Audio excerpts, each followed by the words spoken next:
Hello friends, स्वागत है आपका अपने चैनल लारावेल लाइट हाउस में। तो जैसा कि आपने पिछले लेक्चर में देखा है कि सीएसएस का इंट्रोडक्शन, जिसमें मैंने कुछ बेसिक ही बताया था, जैसे सीएसएस क्या होता है और सीएसएस कास्केडिंग स्टाइल शीट होती है, उसके बारे में बताया था। तो हम अपने सीएसएस के सीरीज में ये लेक्चर कंप्लीट करेंगे। सबसे पहले इंट्रोडक्शन, मैंने एक लिस्ट बनाई है, इसमें जो भी है वो कंप्लीट करेंगे। सिलेक्टर, कलर, टैक्स, ऐसे करके बाकी सारे लेक्चर्स। इसके एडवांस टॉपिक भी देखेंगे आप, कैसे कौन सा टॉपिक क्या काम करता है, कैसे लिखते हैं और कैसे उसका यूज होता है। तो शुरू करते हैं। मैंने बता दिया था कि इंट्रोडक्शन क्या होता है, ये कंप्लीट हो चुका है अपना। बेनिफिट्स भी बता दिए थे आपको, ये भी कंप्लीट हो चुका है। और सिंटैक्स भी मैंने आपको बता दिया था, ये भी अपना कंप्लीट हो चुका है। सिंटैक्स, जैसे कि अब पहले एक काम करते हैं, यहाँ पे एक सीएसएस का फोल्डर बना लेते हैं ताकि सीएसएस के जितने भी लेक्चर होंगे वो उसमें आ जाएंगे और एचटीएमएल के एचटीएमएल वाले डाल देते हैं। तो एचटीएमएल का फोल्डर बनाया और मैंने ये सारी फाइलें यहाँ से जितनी भी थी इनको कट करता हूँ, यहाँ से कट की और एचटीएमएल के फोल्डर में जाके पेस्ट कर दी। ओके। और दूसरा यहाँ पे सीएसएस का एक फोल्डर बना लेते हैं, इसमें सीएसएस के सभी लेक्चर्स होंगे और यहाँ पे सीएसएस की टॉपिक और ये जो रीडमी फाइल पड़ी है कल वाली वो यहीं पे पड़ी। तो यहाँ पे सीएसएस की टॉपिक आपने जो भी थे, तो जैसे कि मैं सिलेक्टर का आपको बताया था कल, सिलेक्टर क्या है, कैसे क्या काम करता है। यहाँ पे आपने देखा होगा सिलेक्टर कौन कौन से होते हैं, 3 प्रकार के मैं सिलेक्टर बताए थे आपको। और सीएसएस आईडी, क्लास और टैग नेम, ये मैंने आपको सिलेक्टर बताए थे। उसके बाद में सीएसएस का आपको हिस्ट्री का तो पता ही होगा, हिस्ट्री को आप देख सकते हो गूगल करके, W3 स्कूल से देख लो या कहीं से भी मिल जाएगा आसानी से। अगर नहीं पता है तो मैं बेसिकली ऐसे बेसिक नॉलेज दे देता हूँ कि 1996 में सीएसएस का फर्स्ट वर्जन, 1996 में, अब समझ में आ गया, 1996 में सीएसएस का first version world wide web consortium launch किया गया था, पब्लिश किया गया था। उसके बाद में 1998 में सीएसएस का दूसरा वर्जन रिलीज हुआ था, जिसमें कुछ एडिशनल फीचर प्रोवाइड किए गए थे। और उसके बाद 2011 में सीएसएस 3 को इंट्रोड्यूस किया गया था, जिसमें एनिमेशन एनिमेशन वगैरह आए थे, ट्रांजिशन आई थी, फ्लैक्स बॉक्स की फंक्शनैलिटी आई थी, इसको ऐड किया गया था। तो मैंने सीएसएस के सिंटैक्स बताए थे आपको। अपने टॉपिक पे आते हैं। आप सीएसएस के सिंटैक्स आपको बताए थे कि सिलेक्टर किस एचटीएमएल एलिमेंट को स्टाइल करना है। मैं आपको लिख के दिखा देता हूँ, ऐसे समझ में नहीं आएगी। मैं यहाँ पे एक फाइल बना देता हूँ, स्टाइल डॉट एचटीएमएल के नाम से बना देता हूँ एक बार। तो एचटीएमएल का बेसिक कोड यहाँ पे लिख लिया और यहाँ पे कर देते हैं सीएसएस। अब जैसे कि मैंने आपको बताया था सीएसएस का सिंटैक्स, सबसे पहले नंबर पे मिलता है सिलेक्टर। सिलेक्टर यहाँ मैं लगा देता हूँ, किस एचटीएमएल एलिमेंट को स्टाइल करना है, वो कौन सा होता है, सिलेक्ट होता है। वही डिसाइड करता है कि कौन से एलिमेंट को अपने को स्टाइल करना है। जैसे कि मैं एक बार इसको कमेंट करता हूँ और मैं बताता हूँ, यहाँ पे H1 लगाया मैंने और इसके अंदर लिखा हेलो डियर फ्रेंड्स, सेव किया। और यहाँ पे जो अपना सिलेक्टर बनेगा वो है H1। अगर मैं यहाँ पे आईडी लगाता हूँ तो अपना सिलेक्टर हो जाएगा आईडी, जिसको सिलेक्ट करके आप इसकी CSS कर सकते हैं। अगर यहाँ पे आईडी ना होती, क्लास होता, तो अपने क्लास हो जाता। और इसका मैंने बता दिया है आपको। सिलेक्टर 3 प्रकार के सिलेक्टर हो गए, आईडी, क्लास, टैग। ओके। उसके बाद में मैंने एक सिंटैक्स बताया था आपको। सिलेक्टर हो गया, प्रॉपर्टी। प्रॉपर्टी क्या होती है उसके बारे में मैं आपको बता देता हूँ। यहाँ पे नंबर 2 लिख के बता देता हूँ। प्रॉपर्टी। ओके। स्पेलिंग वगैरह देख लेना, मेरे से मिस्टेक हो जाती है। क्या स्टाइल अप्लाई करना है, ठीक है, समझ में आ गई। जैसे कि अपने को H1 के ऊपर क्या स्टाइल अप्लाई करना है, कलर देना है, बैकग्राउंड कलर देना है, या फॉन्ट लगाना है, मार्जिन देना है, पैडिंग देना है, फ्लेक्स करना है, जो मर्जी जितना मर्जी करना है, वो क्या होगी अपनी प्रॉपर्टी। नंबर 3 पे बताया था मैंने आपको उसकी वैल्यू। वैल्यू क्या होगी, यहाँ पे आते हैं। यहाँ पे मैंने बताया था वैल्यू। वैल्यू क्या होती है, कमेंट कर देता हूँ उसको। प्रॉपर्टी की वैल्यू क्या होगी, वो अपने को ही डिसाइड करनी होगी। जैसे कि कौन सी प्रॉपर्टी लगाई है, उसकी कितनी वैल्यू देनी है। जैसे मेरे को देना मार्जिन, कितना पिक्सल देना है, वो अपने ऊपर है, अपना डिपेंड करते हैं, अपने ऊपर डिपेंड करता है कि कितना देना है, क्या करना है अपने को। तो वैल्यू अपने को ही डिसाइड करनी होगी, प्रॉपर्टी की वैल्यू क्या रखनी है। ओके। जैसे कि मैं आपको एक बार बता देता हूँ, यहीं पे स्टाइल लगा के, हेड के अंदर टाइटल के नीचे स्टाइल लगाएंगे, और H1 लिखा मैंने, वो इसकी ब्लॉकेज बनाई। इसको ब्लॉक कहते हैं, करली ब्रैकेट को ब्लॉक कहते हैं। जो सिलेक्टर का ब्लॉक होता है, उसके अंदर अपने को करना क्या है। जैसे कि मैंने यहाँ पे दिया कलर। कलर मैंने एक बार के लिए ब्लू दे दिया। और मैं क्या देना चाहता हूँ, मैं यहाँ पे दे देता हूँ अभी के लिए। सेव करता हूँ इसको, आपको दिखा भी देता हूँ। कॉपी पाथ किया, ब्राउजर में आए, पेस्ट किया, एंटर किया। ओके। मैंने H1 को कलर दिया ब्लू, वो यहाँ पे आ गया है।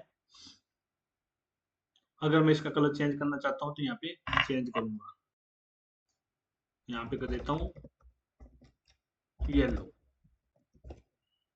और यहाँ पे रिफ्रेश किया मैंने। या तो यहाँ से रिफ्रेश करो, या F5 करो, या फिर कंट्रोल शिफ्ट R। ओके। तो यहाँ पे येलो कलर ज्यादा दिखाई नहीं दे रहा है, मैं यहाँ पे ब्लू ही कर देता हूँ एक बार के लिए, ब्लू। और यहाँ पे अपन दूसरी प्रॉपर्टी भी दे सकते हैं, जैसे मैं फॉन्ट साइज, यदि इसका मेरे को कितना फॉन्ट देना है, जैसे मैं 20 पिक्सल भी देता हूँ। सेव किया और यहाँ पे आके रन किया, तो फॉन्ट कम हो गया। पहले बाय डिफॉल्ट इसका ज्यादा था, और जैसे ही मैंने फॉन्ट लगाया कम हो गया। जैसे मैं इसको कमेंट करता हूँ और यहाँ पे आके रिफ्रेश करता हूँ, तो ये देखो पहले ज्यादा था, मैंने लगाया कम हो गया। और मैं इसको ज्यादा करना चाहता हूँ तो मैं कर सकता हूँ, 100 पिक्सल कर दिया मैंने, और ये बहुत बड़ा। ओके। हाँ, 100% है। तो ये आपको पता लग गया कैसे सिलेक्टर होता है, वो उसकी कैसे प्रॉपर्टी और कैसे वैल्यू दी जाती है, इतना आपको पता लग गया है। इसके बाद में मैं आपको बताता हूँ CSS इंक्लूड कैसे करते हैं। CSS को HTML डॉक्यूमेंट में 3 तरीकों से इंक्लूड किया जाता है। वो तीनों तरीके मैं आपको बताता हूँ पहले। अभी के लिए मैं इसको कर देता हूँ डिलीट, और यहाँ पे भी इसको हटा देता हूँ। ओके। इतना समझ में आ गया आपको, उम्मीद है कि समझ में आ गया होगा। आगे करते हैं। अब जो पहली CSS आती है, वो मैं यहाँ पे लिख देता हूँ, इसके ऊपर ही लिख देता हूँ एंटर कर लेते हैं एक बार। Sorry, inline CSS. अब इनलाइन सीएसएस क्या होती है? तीन प्रकार की सीएसएस होती है इसमें। अब मैं दिखाता हूं। डायरेक्टली एचटीएमएल एलिमेंट के साथ स्टाइल एट्रीब्यूट, क्या लिखा है, एट्रीब्यूट में यूज करते हैं। ओके, मैंने क्या लिखा है, डायरेक्टली एचटीएमएल एलिमेंट के साथ स्टाइल एट्रीब्यूट में यूज करते हैं। जैसे जैसे कि ये है एचटीएमएल का एलिमेंट h1, टैग बोल देते हैं, एलिमेंट भी बोल देते हैं। ओके, ये है एचटीएमएल का एलिमेंट, इसके अंदर मैं स्टाइल लगाऊंगा, स्टाइल एट्रीब्यूट लगाया इसका, और इसके अंदर सेम वही। अभी देखो, अभी इसके अंदर कुछ भी नहीं है, मैं इसको भी हटा देता हूँ जो लगाया अपने। ओके, सेव किया और यहाँ पे रिफ्रेश करता हूँ, अपना ब्लैक कलर में बाय डिफॉल्ट जितना फॉन्ट है उतना ही आ रहा है। और अब मैं यहाँ पे स्टाइल लगाता हूँ। ओके, यहाँ पे देता हूँ कलर ब्लू, सेमीकोलन से टर्मिनेट करेंगे, कल भी मैंने बताया था। और इसकी नेक्स्ट प्रॉपर्टी को लिखेंगे यहाँ पे फॉन्ट साइज, मैं देता हूँ 100 पिक्सल। सेव किया, यहाँ पे आया, ब्राउजर पे आके रिफ्रेश किया, तो सेम काम कर रहा है। ये होती है इनलाइन सीएसएस। और इसके बाद में मैं बताता हूँ आपको आगे की इंटरनल सीएसएस, फिर बताऊंगा एक्सटर्नल सीएसएस। तीन प्रकार की सीएसएस होती है, तो तीनों मैं आपको बताता हूँ। इनलाइन का पता लग गया, यहीं पे लिख देते हैं इसका कमेंट नंबर 2 करके। नंबर 2, अब आती है अपनी एक्सटर्नल सीएसएस। कौन सी CSS? External CSS. Okay, external CSS क्या होती है? सेपरेट, मैंने सॉरी, मेरे को लगता है स्पेलिंग गलत है ये। सेपरेट, ये लगाया नहीं गया शायद। सेपरेट सीएसएस फाइल बना के, मैंने क्यों लिखा, इसकी एक अलग से फाइल बना लेंगे, जो सेपरेट फाइल होगी। इसमें सीएसएस नहीं लिखेंगे, उस अलग फाइल में सीएसएस लिखेंगे, और उसको क्या करेंगे, एचटीएमएल डॉक्यूमेंट में लिंक करेंगे, या यहाँ पे लिख देता हूँ मैं करके। क्यों? सेपरेट सीएसएस फाइल बना के और एचटीएमएल डॉक्यूमेंट में लिंक करके एक्सटर्नल सीएसएस को लिखा जाता है। आगे समझ। जैसे कि मैं इसको समझाऊंगा एक बार, इसका 3 नंबर और बता देता हूं मैं। कौन सा? Internal CSS. Okay, I think लगेगा इंटरनल सीएसएस।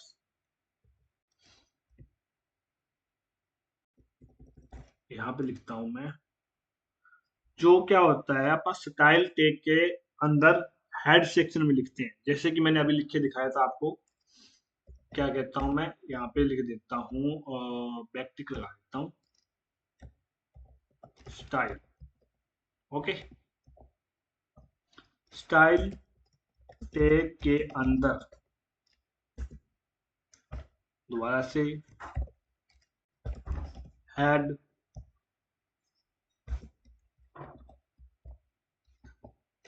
सेक्शन में। ओके, कैसे? पहले मैं इंटरनल सीएसएस बता देता हूँ आपको। यहाँ पे लिखता हूँ स्टाइल। ओके, ये इंटरनल सीएसएस है, हेड सेक्शन के अंदर स्टाइल लिख के और उसका सिलेक्टर लगा के उसमें प्रॉपर्टी और वैल्यू देना, ये इंटरनल सीएसएस है। और एक्सटर्नल सीएसएस कौन सी होती है? इसकी एक सेपरेट फाइल बना के, जैसे कि मैं यहाँ पे बना लेता हूँ स्टाइल डॉट सीएसएस नाम से सेपरेट फाइल बना ली, ये अलग फाइल बन गई है। और इसको अब मेरे को लिंक करना है। इसको मैं लिंक कैसे करूंगा?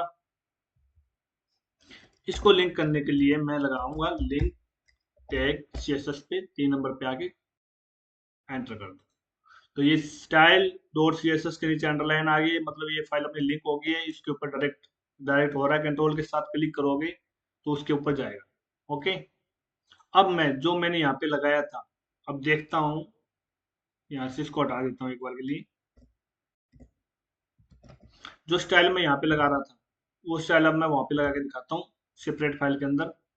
H1 मैंने लगाया, इसका ब्लॉक बनाया, कलर लिखा blue. Okay, font size, font size 100 pixel, save किया, यहाँ पे आके रिफ्रेश किया तो यहाँ पे वो एक्सटर्नल CSS इंप्लीमेंट हो चुकी है। ओके, कैसे हुआ दोबारा से देखिए।